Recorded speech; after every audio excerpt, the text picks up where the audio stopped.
Using adaptive cruise control inside of the Ford Ranger is a very straightforward process. In order to use it, you're going to be using the buttons along the left-hand side of the steering wheel. You can toggle the system on this way, and then you can push up to set your speed, you can push down to set your speed, and then you can push and hold one up or down to increase or decrease 1 kilometer, 1 mile per hour at a time. You push and hold instead, and that's going to jump you up in Canada to the nearest 10 kilometers or miles per hour at a time. In the US, it's up and down 5 instead. So you can push and hold up and down, or just go 1 up and down instead. You can push the middle to pause, you can hit the brake to pause, you can then push this little circle button there in order to resume your previously set speed. There's a distance indicator. So 4 unique levels, it's how far are you away from the vehicle that's in front of you. I want you to think of it like a 1 Mississippi, 2 Mississippi type of a rule. What I find is that on highways and interstates, level 1, 2, or sometimes 3, okay, just depending on your own personal comfort level. And then level 1, just on residential streets, and then in stop and go traffic as well on highways and interstates. So that's going to be a matter of personal preference. There's a lane keeping system as well. So what that one's going to do is when the vehicle recognizes the lane markings, if you start to veer over into another lane, it's going to either give you a little bit of a steering wheel shake, nudge you back into your lane, or do both of them, depending on what you have set up inside of the infotainment system. So if we go into our controls there, you can see a series of different options. So you've got your driver assistance settings where you'd be able to adjust your cruise control. So do you want to be in normal or adaptive cruise? Normal is exactly that. Let's say if you set the speed at 100 kilometers an hour, it's going to hold you at 100. If the car in front of you slows down, yours is not going to brake. Versus the adaptive, if the car in front of you starts slowing down, yours is automatically going to brake as well. If they change lanes, pick up speed, whatever the case may be, it's going to pick you back up to your previously set speed. So I'm a big fan of that one.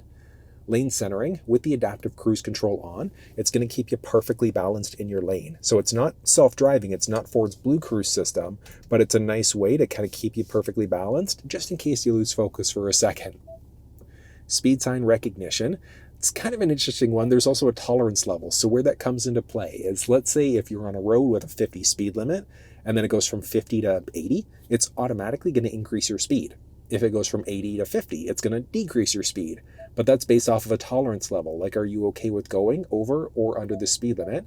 And by how much? So you can go up to 30 kilometers an hour either way, faster or slower.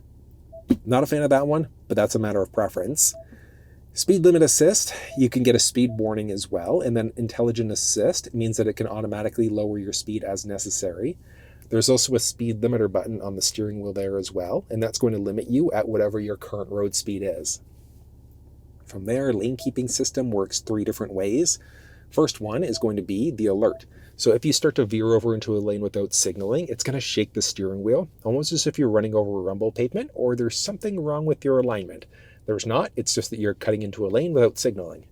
The aid is going to nudge you back into your lane, and then the alert and the aid will do both. So you'll get a shake, and then it'll nudge you back into your lane. And then what's the intensity of the steering wheel shake?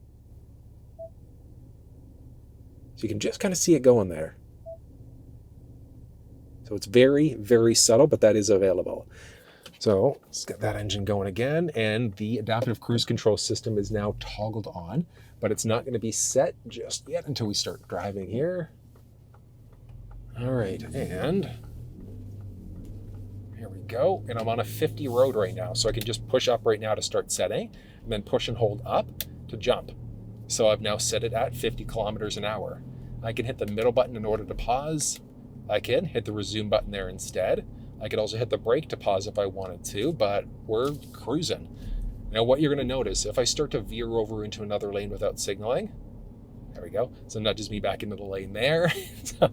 The car does have to recognize the lane markings as well in order for a lot of these systems to come into play.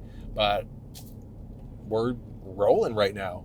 And then you've got the option of setting your distance. So it's how close or far are you away from the vehicle that's in front of you. And then you've also got, like I said, your lane keeping system on or off that way. So the lane centering, the lane keeping system, the truck does have to recognize the lane markings in order for these systems to work, but they work incredibly well. And the benefit of having the adaptive cruise control set up, even if you're just on residential streets like this, if you lose focus for a second, the truck, oh yeah, feet are not on the gas brake, the truck is doing everything.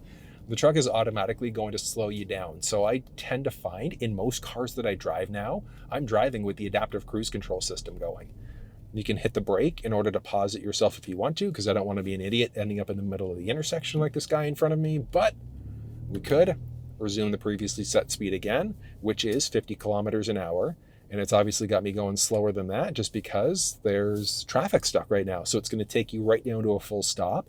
If you stop for an extended period of time, you're going to have to hit the accelerator pedal or push up in order to reset your previously set speed again.